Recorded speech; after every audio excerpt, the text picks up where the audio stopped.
Cousin mom and brother വേറെ താമസിക്കുന്നത്. അപ്പം ഞങ്ങൾ അങ്ങനെ എപ്പോഴും വീട്ടിലൊന്നും പോവാറില്ല. ഞാൻ എന്റെ വീട്ടിലും പോകല് ഭയങ്കര കുറവാണ്, ജീവയുടെ വീട്ടിലും പോകുന്നത് ഭയങ്കര കുറവാണ്. പിന്നെ വർക്ക് ഒക്കെ ഉള്ളതുകൊണ്ട് പോകാനും പറ്റാറില്ല. It's all through phone relation അങ്ങനെയൊക്കെയാണ് മെയിൻലി. ഞാൻ ഇടയ്ക്ക് സമയം കിട്ടുമ്പോൾ വീട്ടിൽ എന്നാലും വല്ലപ്പോഴും ഒക്കെ പോവാറുള്ളൂ. അതും ഒരു കോഫി കുടിക്കാനൊക്കെ പോയിട്ട് തിരിച്ചു വരും അല്ലേ, അത്രയല്ലേ ഉണ്ടാവാറുള്ളൂ. അത്രേ ഉള്ളൂ. തിരക്കിന്റെ ഇടയ്ക്ക് ഒന്ന് ഓടിപ്പോയി ഒന്ന് കണ്ട് ചിലപ്പോൾ ഇച്ചിരി നേരം ഭക്ഷണം കഴിച്ചിട്ട് വരും, അല്ലെങ്കിൽ ചായ കുടിച്ചിട്ട് വരും. ചായ ഇട്ട് വെച്ചോ അത് എത്തി. പിന്നെ കുറച്ച് വർത്താനൊക്കെ പറഞ്ഞു. പിന്നെ അനിയനുണ്ട് അവിടെ, അനിയൻ ഉള്ളതുകൊണ്ട് കുഴപ്പമില്ല, അവൻ നോക്കിക്കോളൂ എല്ലാരും. ഇത്രയും ജോളി ആയിട്ടുള്ള ജീവചേട്ടനെ കരഞ്ഞ് ഞാൻ ആകെ കണ്ടത് സരിഗമപ്പയിലെ അമ്മയുടെ കാര്യം പറഞ്ഞപ്പോഴായിരുന്നു. ഭയങ്കര ഇമോഷണൽ ആയി പോയല്ലേ ആ സമയത്ത്. ഞാൻ ഓർക്കുന്നു.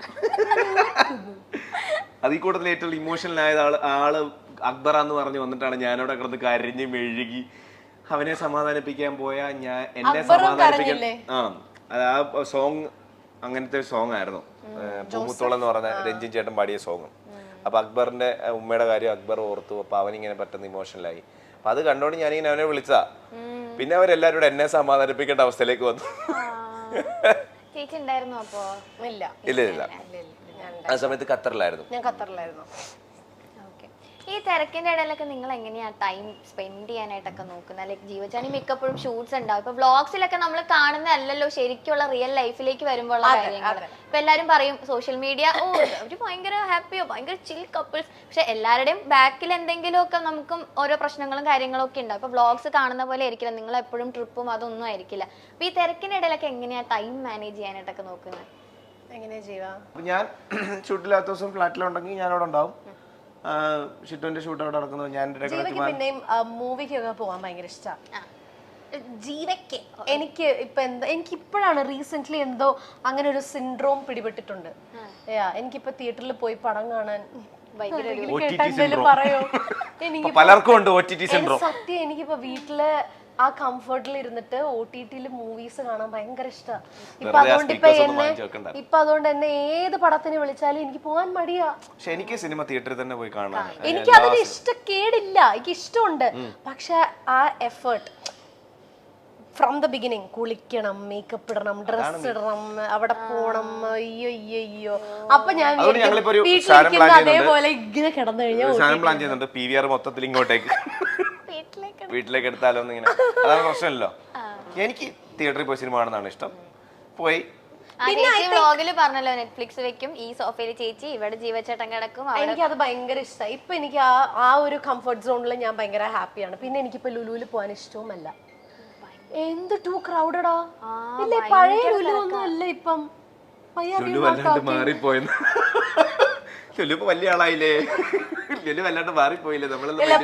പണ്ട് എന്റെ one of the favourite spots in Kochi ആയിരുന്നു ലുലു.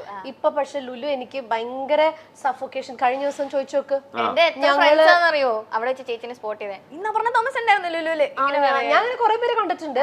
പക്ഷെ എനിക്കിങ്ങനെ എനിക്ക് അറിയത്തില്ല, എനിക്ക് അങ്ങനെ സഫോക്കേഷൻ വരും. ഒരുപാട് തിരക്കിന്റെ ഇടയിൽ പോകുമ്പോൾ, ഈ ഉത്സവത്തിന്റെ ഇടയിലൊക്കെ പോകുമ്പോൾ സഫോക്കേഷൻ ഇല്ലേ, അതെനിക്ക് വരും. വീട്ടിലിരുന്നതിന്റെ പ്രശ്നമാണ്.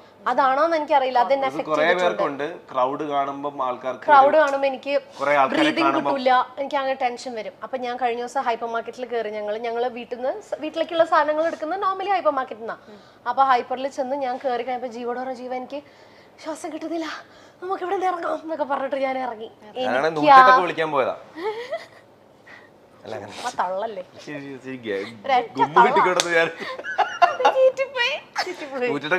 ചുമ്മാ തള്ളല്ലേ, അങ്ങനത്തെ ഒരു സിറ്റുവേഷനിൽ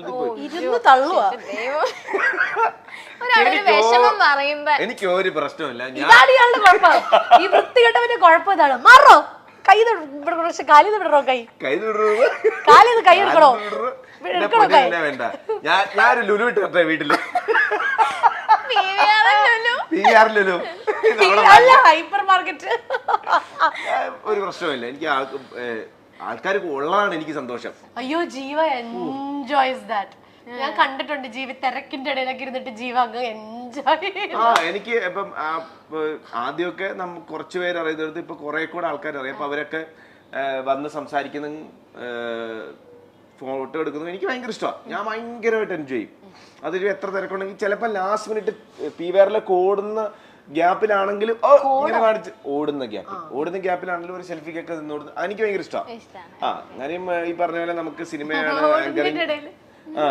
സിനിമയാണ് ആങ്കറിങ് ആണെന്നൊക്കെ പറഞ്ഞാലും ഈ കാണാൻ ഈ പറയുന്ന ആൾക്കാർ ഉള്ളപ്പോഴാണല്ലോ നമ്മൾ ഇതൊക്കെ ചെയ്തിട്ട് കാര്യമുള്ളൂ. അപ്പം ഒരു 2 seconds കൊടുക്കാൻ റെഡിയാ സമയമുണ്ടെങ്കിൽ. നമ്മൾ എവിടെയെങ്കിലും ഈ പറഞ്ഞ പോലെ പിന്നെ ഈ ചില സ്ഥലത്ത് പോയി കഴിഞ്ഞാൽ ഇപ്പൊ ഞാൻ ഹോസ്പിറ്റലിൽ പോയി, അമ്മച്ചിക്ക് വയ്യാതെ ഹോസ്പിറ്റലിൽ പോയി, അവിടെ ചേട്ടാ സെൽഫി ചെയ്യുന്നു ഐസിയുടെ മുമ്പിൽ. അത് മാത്രമല്ല ഞാൻ നേരത്തെ പറഞ്ഞിട്ടുണ്ട്, ഞാൻ ചിട്ടു ഖത്തറിലേക്ക് ആദ്യമായിട്ട് പോകുമ്പോൾ ഇങ്ങനെ നടന്നു പോകുന്ന കാണുമ്പോൾ എനിക്ക് പെട്ടെന്ന് സങ്കടം വന്നിട്ട് ഞാൻ ഇങ്ങനെ കണ്ണിന്ന് കണ്ണുനീര് വന്നിട്ട് ഞാൻ ഇങ്ങനെ തിരിഞ്ഞ ചേട്ടാ സൂര്യമസിലെ ജീവിച്ചിട്ടില്ല ഒരു ഫോട്ടോ. അത് മാത്രമേ ഉള്ളൂ, അല്ലാതുള്ള സമയങ്ങളിലൊക്കെ ഞാൻ ഓക്കെയാ, ഞാൻ അത്ര എൻജോയ് ചെയ്യും. അതുകൊണ്ട് തന്നെ ഞാൻ സിനിമ കാണാൻ പോകുമ്പോഴും ഞാൻ ഇടയ്ക്കിടയ്ക്ക് ഇപ്പൊ കാക്കനുള്ള സ്ഥലത്താണെങ്കിൽ ഞാൻ വൈകുന്നേരം ചായ കുടിക്കാൻ ഇറങ്ങും. അത് നോർമൽ നമ്മുടെ ഈ പറഞ്ഞ വഴിയോരം അങ്ങനെയുള്ള സ്ഥലത്ത് ചായ കുടിക്കാൻ എനിക്ക് ഭയങ്കര ഇഷ്ടം, ആൾക്കാരോട് സംസാരിക്കാനും. നമുക്ക് അറിയാൻ പറ്റില്ല, ഞാൻ ജീവയുടെ ഏറ്റവും വലിയ ആഗ്രഹം ഒരു KSRTC പ്രൈവറ്റ് ബസ്സിലോ കയറണം. അതാണ് ഇപ്പോഴത്തെ ഏറ്റവും വലിയ ആഗ്രഹം. കഴിഞ്ഞ ദിവസം എന്നോട് പറഞ്ഞു എനിക്ക് ബസ്സിൽ കയറണം. ഞാൻ സൂര്യ മ്യൂസിക്കിൽ ഉണ്ടായിരുന്ന സമയത്ത് ഞാൻ എൻ്റെ നാടായ മാവേലിക്കരയിലേക്ക് പോകുന്നതും വരുന്നതും ഒക്കെ ബസ്സിലായിരുന്നു. ഞാൻ വൈകിട്ടത്തെ ഷോ കഴിഞ്ഞിട്ട് ഞാൻ KSRTC ബസ്സിന്റെ സൈഡിൽ കയറിയിരിക്കും, ഹെഡ്സെറ്റ് ചിലപ്പോൾ പാട്ട് വെക്കും, അല്ലെങ്കിൽ ഇങ്ങനെ ഇരുന്ന് ചിലപ്പോൾ ഉറങ്ങും. അപ്പോൾ ഈ കാറ്റൊക്കെ അടിച്ച് ഞാൻ അവിടെ ചെന്നിറങ്ങും. മാവേലിക്കരയിലെ ഫ്രണ്ട്സ് ആരെങ്കിലും പിക്ക് ചെയ്യാൻ വരും, വീട്ടിലോട്ട് പോകും. തിരിച്ച് ഒന്നെങ്കിൽ ഞായറാഴ്ച പോയിട്ടോ അല്ലെങ്കിൽ തിങ്കളാഴ്ച വെളുപ്പിനും ഇതേപോലെ തന്നെ അങ്ങനെ കണ്ടിന്യൂ എല്ലാ ദിവസവും പോയി വന്ന്. അപ്പച്ചന് വയ്യായിരുന്നു, അപ്പൊ എല്ലാ ദിവസവും പോയി വന്ന ദിവസങ്ങളും ഉണ്ട്. അപ്പൊ അത് കുറെ നാളായി. അപ്പൊ എനിക്കൊന്ന് പോയാൽ കൊള്ളാന്നുണ്ട്. ട്രെയിനിൽ കയറിയാൽ കൊള്ളാന്നുണ്ട്. ഓ പിന്നെ അവനിപ്പോ ചോദിക്കും, ഓ ഇവൻ ആരടാ. ഇപ്പൊ നമുക്ക് എല്ലാവർക്കും ബൈക്കും കാറും ഒക്കെ ഉണ്ടല്ലോ. അപ്പൊ ഒത്തിരി നാളായി ബസ്സിൽ കയറിയിട്ട് അപ്പൊ ബസ്സിൽ കയറണം. അതൊരു മോശമായിട്ടൊരു ആഗ്രഹം എനിക്ക് തോന്നുന്നില്ല അല്ലേ? പിന്നെ അല്ല, അങ്ങോട്ട് പറഞ്ഞു കൊടുക്കുക. ഈ ജാടയാന്നൊക്കെ പറയുന്നവരോടൊക്കെ എന്താ ചേട്ടാ പറയാനുള്ളത്? എനിക്ക് ജാടയാണെന്ന് പറയുന്നവരോടാണ്, അത്രേ ഉള്ളൂ.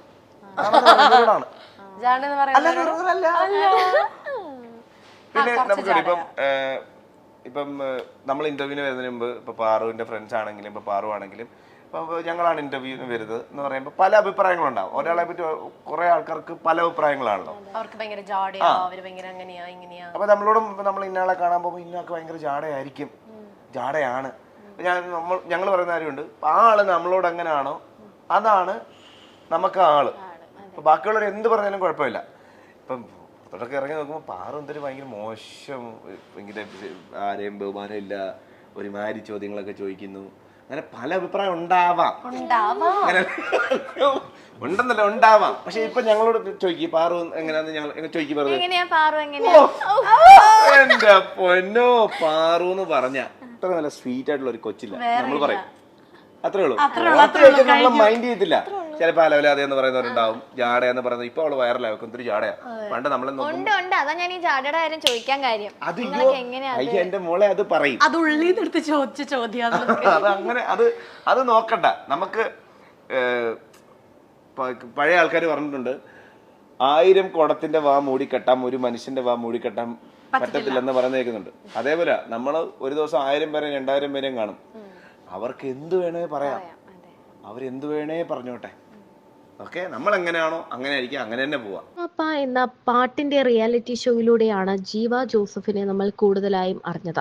ജീവയും അപർണയും അറിയാത്ത മലയാളികൾ ഇല്ല എന്ന് വേണമെങ്കിൽ പറയാം. കാരണം അത്രത്തോളം ഇഷ്ടമാണ് ഇവരോട്. ഈ ദമ്പതികളെ ഇപ്പോൾ മലയാളികൾ ഇരു കൈയും നീട്ടി സ്വീകരിച്ചു കഴിഞ്ഞു. ജീവയും അമൃതയും സൂര്യ മ്യൂസിക് എന്ന പരിപാടിയിലൂടെയാണ് നമുക്ക് മുന്നിലേക്ക് എത്തിയത്. ചെറുപ്രായത്തിൽ തന്നെ വിവാഹിതരായവരാണ് ഇരുവരും. എന്നാൽ പിന്നീട് തങ്ങളുടേതായ മേഖലയിൽ ഇവർക്ക് സ്വന്തം പേര് സിഗ്നേച്ചർ പതിപ്പിക്കാൻ അവർക്ക് സാധിച്ചു എന്ന് പറയുന്നത് ഒരു വലിയ കാര്യം തന്നെയാണ്. ഒരു സമയത്ത് ഇവരുടെ ഇന്റർവ്യൂസ് എല്ലാം ട്രെൻഡിങ്ങിൽ വന്നിരുന്നു. ഇവരുടെ കുടുംബ വിശേഷങ്ങളും ഫ്ലാറ്റും ജീവിത രീതിയും, പ്രത്യേകിച്ചും ജീവയുടെ സംസാരം കേൾക്കാൻ തന്നെ ഒരുപിടി ആരാധകർ എപ്പോഴും ഉണ്ടായിരുന്നു. എല്ലാവർക്കും എന്തോ വലിയ ഇഷ്ടമാണ് ജീവയോട്. അതേ ഇഷ്ടം തന്നെ അപർണയോടും ഉണ്ട് എന്നതാണ് സത്യം. തങ്ങളുടെ വിശേഷങ്ങൾ പറഞ്ഞ് ഇരുവരും എത്തുമ്പോൾ എപ്പോഴും കാണികൾക്ക് സമയം പോകുന്നത് പോലും അറിയാറില്ല. ഇവരുടെ ഇന്റർവ്യൂ എടുക്കുമ്പോൾ തന്നെ നമ്മൾ എത്ര നേരം വേണോ കണ്ടിരിക്കും എന്നതുപോലെ തന്നെയാണ്.